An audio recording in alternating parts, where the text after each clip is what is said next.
Iran की Chabahar बंदरगाह के इंतजाम के लिए भारत ने ईरान से 10 साल का मुआहदा कर लिया है। भारत ईरानी बंदरगाह का इंतजाम 10 साल तक संभालेगा। भारत मगरबी और वस्ती एशियाई ममालिक के साथ तिजारत के फ़रोग़ का ख्वाह है। इंडिया और ईरान के दरमियान चाबहार जो है, चाबहार के ऊपर 10 साल एग्रीमेंट हुआ है। भारत और ईरान के बीच सोमवार 13 मई को हुआ ये समझौता दोनों देशों के रिश्तों में एक मील का पत्थर साबित होने जा रहा है। साथ ही ये चीन और पाकिस्तान को भी करारा जवाब है।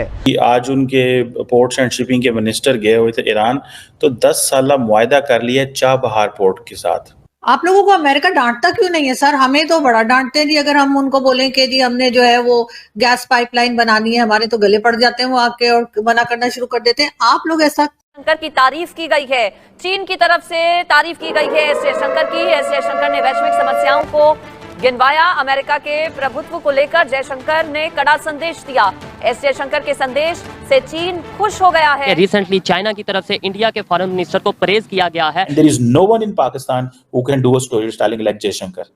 जयशंकर की तरह कोई स्टोरी टेलिंग नहीं कर सकता। ठीक है जी।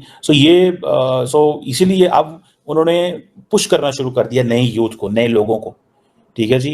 और वो कह रहे हैं कि फॉरेन पॉलिसी को दुनिया को एक नए लेंस से देखना शुरू करें। This is what they are telling the world. China को भारत जो है वो समझिए कि थोड़ा सा पीछे धकेलने में कामयाब हो गया। और जाहिर है कि चाइना के अगर हालात पाकिस्तान से खराब होते हैं अल्टीमेटली फर्ज कीजिए आगे जाके, तो ये भी भारत के फायदे। इसका मतलब है कि काफी एडवांटेज जो है इस वक्त भारत को होगा इस तमाम सिनेरियो में। देखें उस नुक्ता नजर से आप देखें ना, तो वो जो कहते हैं ना कि एक उभरता हुआ सूरज है और दूसरा डूबता हुआ सूरज है। चीन जो है ना वो अपनी एक तरीके से उम्र पूरी कर चुका है। जयशंकर का एक और स्टेटमेंट आता है कि दुनिया में कोई भी छोटी बड़ी चीज ऐसी नहीं होती जिसमें भारत की सलाह लिए बिना कोई चीज डिस्कस कर रही हो। तो यानी कि भारत का भी जो सितारा है वो पहले से बहुत तेजी से उभर रहा है यहाँ पे। डॉक्टर जयशंकर, जिनको कहा जाता है कि मैसेंजर हैं मोदी साहब के, टॉप मैसेंजर है, टॉप। ठीक है। और उन्होंने बड़ा तगड़ा मैसेजिंग की हुई है नरेंद्र मोदी के लिए। और आपको पता है मैं डॉक्टर जयशंकर को फॉलो करने की कोशिश करता हूं जस्ट टू अंडरस्टैंड कि in which direction he is moving India. वो किस डायरेक्शन में वो इंडिया को मूव कर रहे हैं। तो यहाँ पे चाइना अपना असर रसूख दिखाना चाहता है और दूसरा वहाँ से अमेरिका चाहता है। अब अमेरिका इंडिया को इस्तेमाल करना चाहता है चाइना के खिलाफ। अब इंडिया कभी भी नहीं चाहेगा कि एक उनका सरहद पे, यानी कि जिसकी उनकी सरहदें जिससे मिलती हैं वो सुपर पावर। इसका जितना आर्थिक महत्व है उससे अधिक इसका रणनीतिक महत्व है। इससे व्यापार मध्य एशिया और दक्षिण एशिया के बीच ईरान होकर एक नया व्यापार का जो रूट है वो खुलता है। इस व्यापारिक रूट के लिए अब पाकिस्तान के कराची या ग्वादर बंदरगाह की जरूरत नहीं रहेगी। तो प्राइम मिनिस्टर मोदी का विजन है ना, India middle east Europe corridor and international north south transport corridor. These two things very important.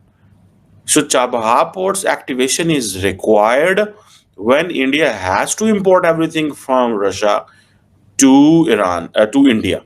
Washington में न्यूज ब्रीफिंग के दौरान मुआहदे पर रद्द-ए-अमल देते हुए उन्होंने कहा कि ईरान पर अमरीकी पाबंदियां बरकरार हैं और इनका नफाज जारी रहेगा। ईरान से मुआहदा करने वालों को मुमकिन खतरात से आगाह रहना चाहिए।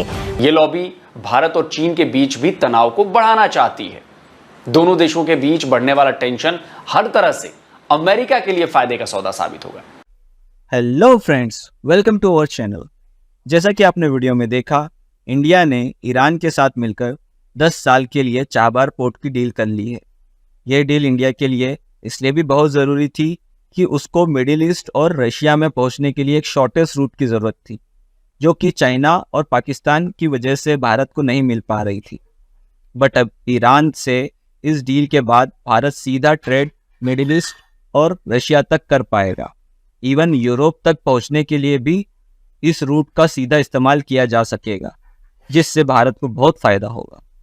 वहीं दूसरी ओर जब चाइनीज़ स्पोक पर्सन से जयशंकर के बारे में पूछा गया तो उसने भी जयशंकर की बहुत तारीफ की और कहा कि अमेरिका के इंटरप्शन के बाद भी जिस तरह जयशंकर अपने देश हित के लिए रशिया और ईरान से डील कर रहे हैं वो काबिल तारीफ है और उनके नेशन फर्स्ट की पॉलिसी की बहुत तारीफ की। आपका इन सब चीज़ों पर क्या विचार है, आप वीडियो पर कमेंट्स करके हमें बता सकते हैं। वीडियो को लाइक करें, चैनल सब्सक्राइब करें और बेल आइकन प्रेस करना मत भूलिएगा। चलिए वीडियो में आगे चलते हैं। आप लोग जो है वो चाबार पोर्ट बना रहे हैं, ईरान उसमें जाहिर है कि शामिल है, और साथ साथ ये भी कहा जा रहा है कि जी 10 साल के लिए जो है वो कंट्रोल भारत को दे दिया गया है। आप लोगों को अमेरिका डांटता क्यों नहीं है सर? हमें तो बड़ा डांटते हैं जी, अगर हम उनको बोलें कि जी हमने जो है वो गैस पाइपलाइन बनानी है, हमारे तो गले पड़ जाते हैं वो आके और मना करना शुरू कर देते हैं। आप लोग ऐसा कौन सा मंत्र पढ़ते हैं कि आपको कुछ नहीं कहा जाता? देखिए, बात ना यहाँ पे कोई अमल करने की या मंत्र पढ़ने की या कोई हवन करने की नहीं है। It is pure and simple that India एक ज्यादा पावरफुल, ज्यादा इम्पोर्टेंट और एक ज्यादा ताकतवर देश है। भारत की जो ग्लोबल पोजीशनिंग है, चाहे वो डिफेंस में हो, फाइनेंस में हो, डिप्लोमेसी में हो या R&D में, टेक्नोलॉजी में हो, आपको बहैसियत पाकिस्तानी इस बात की हैरत होगी कि भारत ने अगले साल से वेपन्स इंपोर्ट के ऊपर जो है वो रिस्ट्रिक्शन है। हम रिस्ट्रिक्शन से मुराद ये है कि voluntarily we are now self sufficient, खुद मुख्तार या आत्मनिर्भर कह लीजिए। भारत अब आत्मनिर्भर हो चुका है और वो सब जो देन है वो एक आदमी की सोच में, जिसने इस देश को, इस मुल्क को, इस मुल्क के भविष्य को, या उर्दू में कह ले तो मुस्तकबिल को बदल दिया है। और जो एक बेसिक डिफरेंस जो आपने पूछा, आप ऐसा कौन सा मंत्र पढ़ते हैं, आप ऐसा कौन सा अमल करते हैं, तो उस मंत्र का नाम है नरेंद्र मोदी और उसको शॉर्ट में लोग नमो बोल देते हैं। उस मंत्र का नाम है नरेंद्र मोदी, जिसने भारत की तकदीर को, भारत के भविष्य को, मुस्तकबिल को आज से 10 साल पहले बहैसियत हिंदुस्तानी एक भारतीय के नाते, जहां हम ये महसूस करते थे कि इंडिया इज होपलेस और ये इंडिया यहाँ पे ऐसे ही होगा, ये इंडिया यहाँ पे कुछ नहीं हो सकता, यार ये लोग नहीं सुधरेंगे, ये तब्दीली नहीं आ सकती, या आम एक वोकैबुलरी का हिस्सा बन गया था, यार ये कौन सा कोई मसला है कश्मीर है जिसका हल नहीं होगा।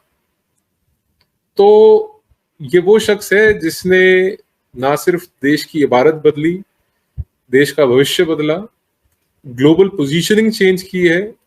इंडिया की आज एक इंडिपेंडेंट फॉरेन पॉलिसी है, एक इंडिपेंडेंट हमारी डिप्लोमेटिक अप्रोच है, जिसमें हम बैलेंस करते हैं रशिया और यूएस के बीच में, जिसमें हम इंटरनेशनल रिलेशंस को, चाहे वो जापान के साथ हो, चाहे वो यूरोप के साथ हो, चाहे फ्रांस के साथ हो। तो फ्रेंड्स, आपको हमारा ये वीडियो कैसा लगा आप हमें कमेंट्स करके बता सकते हैं। वीडियो को लाइक करें, चैनल को सब्सक्राइब करें और बेल आइकन की घंटी बजाना मत भूलिएगा। Thank you.